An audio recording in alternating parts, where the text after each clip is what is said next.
flagging for the Catskills, and this was the option that was decided here. And it's really pretty unique, and it's a commitment that was made that this is the way we go to help brand the Catskills. So, you know, where we stand is that this is the new direction for the Catskills, and I think that in time, it's going to create a brand for the Catskills. And we've talked about other things, maybe in the future we need to be looking at the gateways into the park and everything else. But this whole logo coming up with this, I think, is everything I've heard so far has been very positive. I know some folks have heard comments, but the purpose was to help build that brand.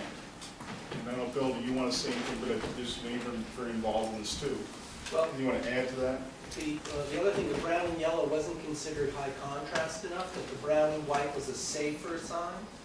And so that was another aspect, that if we went with the brown and white, we would be given the carrot of having the ability to have the logo signs added. And that was an additional incentive, but also on the side of safety, because on Route 28 especially, safety is a prime consideration. That's true. That's all true. I have a question. I'm not quite sure, why didn't you use brown and white then on the Catskill Park sign? Because I just saw them for the first time driving Route 28 coming here, and you can't read that it says Catskill Park. This sign here, you're saying? Yeah. Well, there was a meeting at Bel Air, and local officials and people were invited to attend, and there was an invite for people to join to have a working group to come up with a logo and a design. And this was kind of like the people's choice here. They came up, but the idea is that this isn't what people read, that, you know, because the signs aren't big enough to read, but they'll, in time, people are going to recognize this as being the symbol of the Catskills. And interestingly enough, I mean, I just met with folks up in the Adirondacks and Essex County yesterday and around the Ironman, and they feel that that brings in about 30,000 people to Lake Placid beyond the event. Just people coming to this whole venue and, you know, this whole economic vitality come to the Adirondacks. And, you know, again, they're talking the same things. How do we build more of the recognition? They've got a lot of it already there. And I think that the one thing, you know, like Lake Placid has, but we're looking at like the corridor plan for Route 3. I've been talking to people along the corridor, and one of the things I commonly hear from people is, looks like a lot of great stuff to do, but we don't know what to do. We don't know what's around here, and that's where we get our discussion on wayfindings. But there's just real opportunities, I think, in the Catskills and the Adirondacks that's around building branding and also building an awareness of what there is here to do. And I got to be honest, I mean, I started working on this position in 2006, and the first time I drove, I've been in the Catskills before, of course, but I hadn't really spent much time. But I still, even to this day here, I don't know all the opportunities that exist. And I think that that's really part of, this is part of it, and certainly whether it be scenic byways or other corridor plans, there's other planning efforts that help build that relationship in the region with this. Ed, I was wondering if you could cover, for the benefit of everyone, some background. Okay, so we have this new white on brown scheme with a logo. Number one, what signs get the logo and what signs don't? Because when we made the switch from yellow and brown to brown and white, the logo only applies to some signs. You don't have to say every kind, but give us a general idea of which ones get the logo. Number two, and I think Tom could speak to this, is the Catskill Park has, I think, 3 DOT regions, and the Ulster County region has really leapt out in front, and on Route 28 in particular, as well as other state roads, the state has put up many of these signs. I think we're curious to hear how the other regions may come along over time. And then the other important point, there may be others, is what can not only local municipalities do with their street signs. We'd like to know what those opportunities are, and I hope to hear from Shandaken. But then we have another unique situation in the Catskill Park in that 2 seemingly state roads, 206 and 28A, are actually administered or overseen by the County of Delaware, and we have a highway representative here, and the other one is New York City DEP. We don't have somebody, I don't think, today. So if you could explain a little about how the county, in the case of 206, can use the signs, I think all those things would be helpful.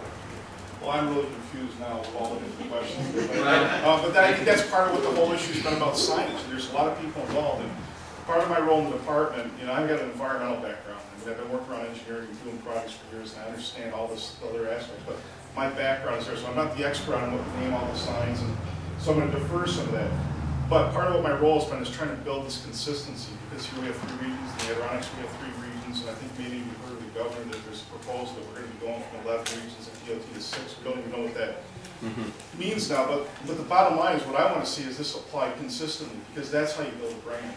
And that's what we're trying to do, with this, is with the 3 regions, is work together. And we're going to work on building a Catskill Park signage manual that will hopefully contain all the documents that are important and also live on. I mean, what I've seen a lot too with a lot of this stuff is just like we got into this, how did this become brown and yellow, and how did this get approved with the feds? I got into the old Highway Council. There was a Highway Council set up prior to the Olympics. And our commissioner led this effort, the DEC and other entities were involved, and stakeholders.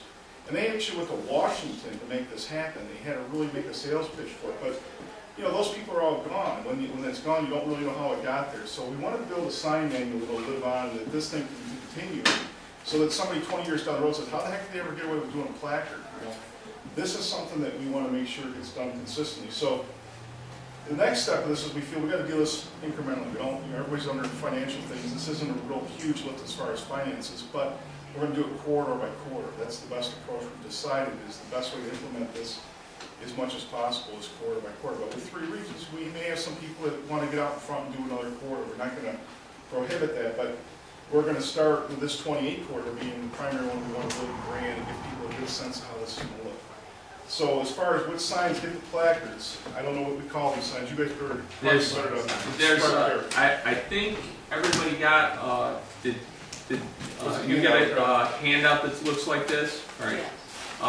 This handout specifically gives you a list of what the topical sign is called in our manuals. A little background. Mr. Silverman has a book there that I see the cover and it's blue and white. It's called the MUTCD, and that's the Manual of Uniform Traffic Control Devices. That's a national manual. Every Department of Transportation in the United States uses that as their Bible, and counties and towns do, but they usually have, and it gets bigger all the time. And to tell you, I've been doing this for almost 20 years, and that's my Bible. And then on top of that, there's a thing called the New York State Supplement that's about 1/3 as big as that, and that, it involves the TOD, the scenic byways, a lot of other things, because they're unique to New York State only.